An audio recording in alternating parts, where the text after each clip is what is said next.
This episode of Chasing the Dollar is proudly brought to you by Sportingbet. There's no better bet than a Sportingbet. Hello and welcome to a special Nationals edition of Chasing the Dollar, brought to you by Sportingbet. My name's Noel Ovington. I'm filling in for Ben Damon, who's had a couple of weeks off.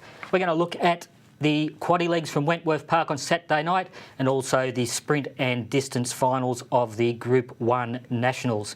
Joining me as always is Adam Pengilly. And Adam, well, I'm actually filling in for Ben Way, who was filling in for Ben Damon. So instead of wearing a jacket, I feel like I should be wearing a number 10 rug. Hello Noel, hello everyone. Good to have you on the host set, Noel, this week. Yeah, it should be a fantastic night of racing at the Meadows on Saturday night with the finals of the National Sprint and Distance Championships. Love this time of year, the state of origin of greyhound racing.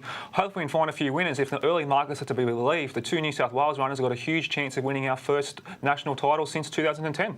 Yes, Adam, we'll have a look at those races a little bit later on. But firstly, we'll go to the quaddie at Wentworth Park.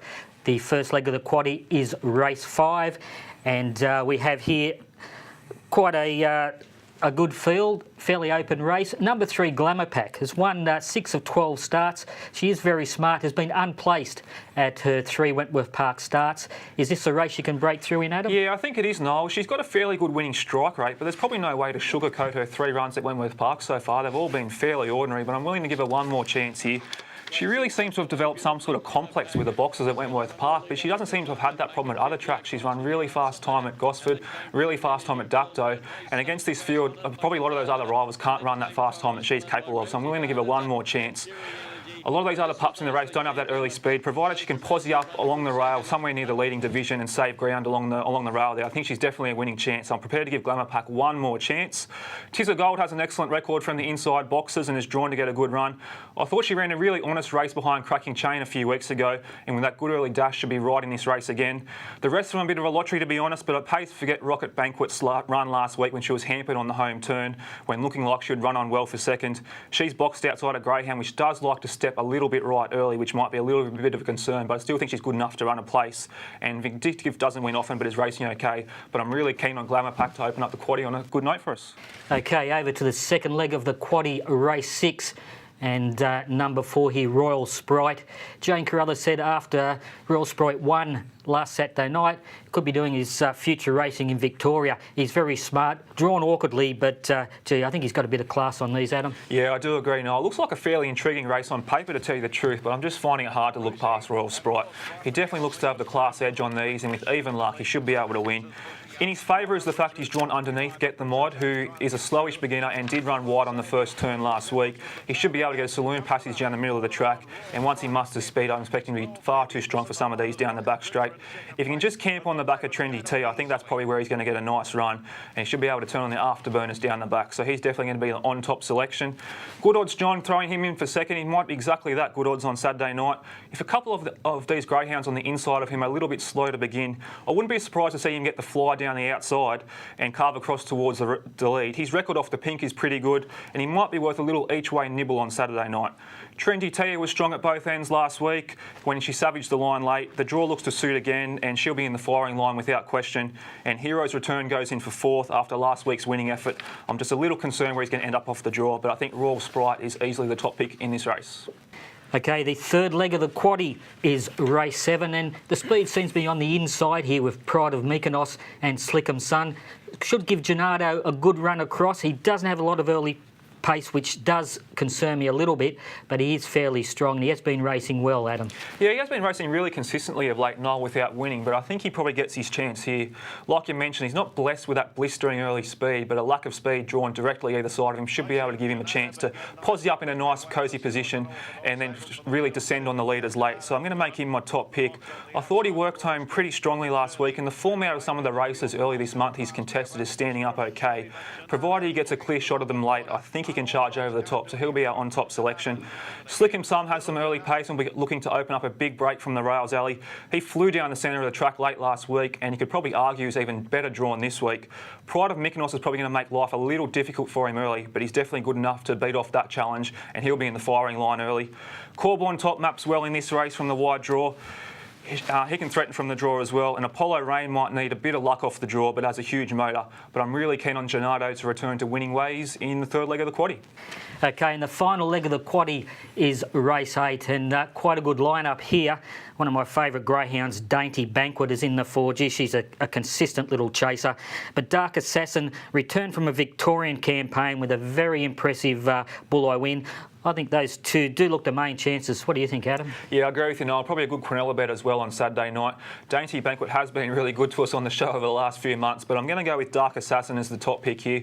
Like you mentioned, I was really impressed with his return to New South Wales racing at Bull-Eye last week when he just kept finding and was really strong through the line. He might not be as match hardened as some of the rivals he's going to face on Saturday night, but with his class and his early speed, I'm hoping both of those can carry him a long way in this race. A little speed on his outside will also help, so Dark Assassin will be our top pick. Dainty Banquet, like I mentioned, has been one of our favourite pups on this show over the last few months. She was super again last week when she landed on the bunny and packed plenty late. She's drawn again to zoom down the middle of the track, and it wouldn't surprise me to see her spring an upset here, but I'm definitely going to think she's going to be my top 2 picks with Dark Assassin and Dainty Banquet, and like I mentioned, a good Quinella bet as well. Corborn Rocker might be the value runner for mine. He's drawn, forget last week's run when he got pushed really wide going through the first turn. He's drawn to get a pretty soft run as well underneath Dainty Banquet, who is a wide runner, so he goes in for 3rd. And Watto Lotto will do his usual trick of being tardy early and make up ground late, but it's hard to see the winner coming from outside Dark Assassin and Dainty Banquet. Okay, time to have a look at the best bets and quaddie bets for Wentworth Park, Adam. We haven't had a lot of luck, Noel, with our best bets, but I reckon I might have found one on Saturday night. Race 2, number 4, suits us. He's been racing really well over the sprint and middle distance trips of late. Back up to the staying distance with a vacant box on his outside. I expect him to get the cash in the Sportingbet Stayers Stakes. Okay, and your value bet? Going to go with race 4, number 5, Jack Zack. He's improving with every run. If he can jump onto the back of Cheeky Marble and Maya Karoma in the early going, he might be able to run a cheeky race in the 4th. Okay, and your quaddie legs, Adam? We're going to get this quaddie. No, I'm sick of getting 3 legs out of 4, so we'll make sure we nail it this week. Going to go with Glamour Pack and Tizza Gold in the first leg. Going to include Royal Sprite and a little bit of insurance with Good Odds John and Trendy Tias for some value in the second leg. Gennaro, Slickum Sun and Corborn Top look the top 3 picks in the third leg. And God help us if we're still alive, we're going to somehow cheer home Dark Assassin and Dainty Banquet. Okay, time to head to the Meadows in Victoria. The first race we'll look at is the National Distance Final, race 6. And as we look at the field there, we see New South Wales Smart Valentino in 1, the class runner Destiny Fireball in 2. Like mimicking and Set Sail South, the Victorian entrants have drawn out a little bit wide.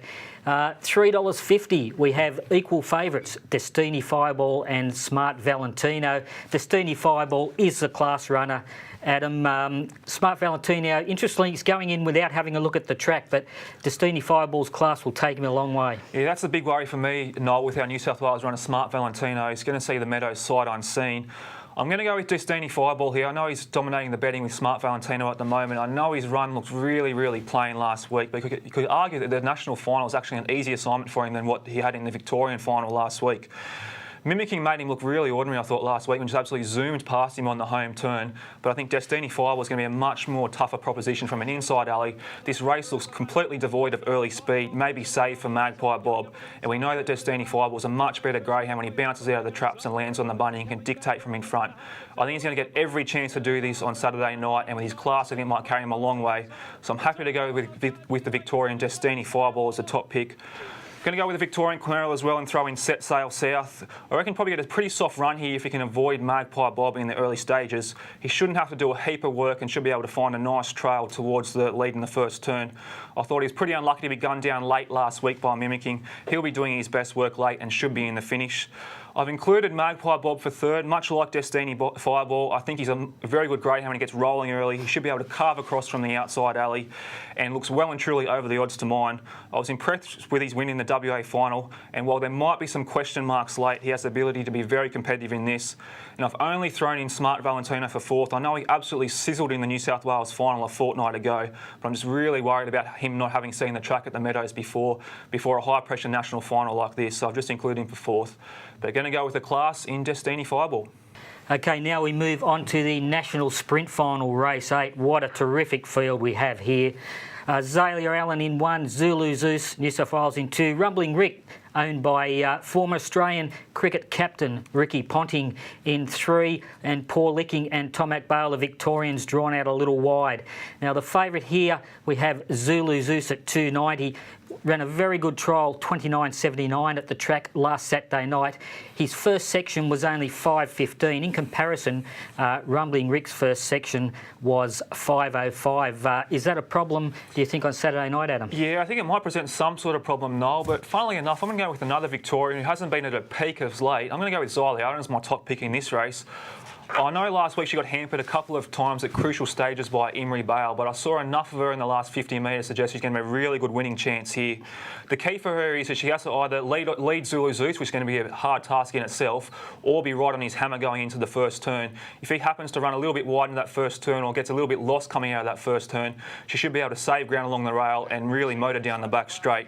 At the $4.20 mark, I think she's a very worthwhile betting proposition. I reckon you might even get a better price by jump time on Saturday night, so I might even hold off. But at the $4.20, I just think she presents better value than Zulu Zeus, and I'm happy to make her the top pick. Going to throw in Zulu Zeus, the New South Wales rep, for second. Like you mentioned, Noel had to be impressed with his trial at the Meadows last Saturday night. Even if trainer Frank Hurst wasn't completely convinced he launched out of the boxes as quickly as what he wanted him to. It's going to be a tough ask coming up against all these Victorians who have been match hardened at the track, but he's definitely got ability, and on the score of potential, he probably beats this field. Just a little bit concerned that the draw, he might not be able to get a great run if he doesn't step cleanly. So just going to throw him for second. Tomac Bale looks the other big danger after winning the Victorian final last week and should be able to track Paul Licking all the way into the first turn. And I'm going to throw in Paul Licking for fourth. We'll be able to show his usual dash. I'm thinking he might have a little bit of a trouble holding out one of the two of these late, but I think the $4.20 Xylee Allen is a very worthwhile betting proposition. Okay, well, that's the show for another week, Adam. Soon I have to come off the bench. Do you think I'll get in the starting lineup next time? I reckon you might get another run, Noel, but I might be on the reserves bench if I can't tip a few winners this week. Good luck to our New South Wales representatives, Smart Valentino and Zulu Zeus. I reckon they will do New South Wales proud. Yeah, I'll be cheering him on, Adam, that's for sure. Thanks for joining us again. That's all we have for this week's edition of Chasing the Dollar. Thanks for joining us. Hope to have your company again next week.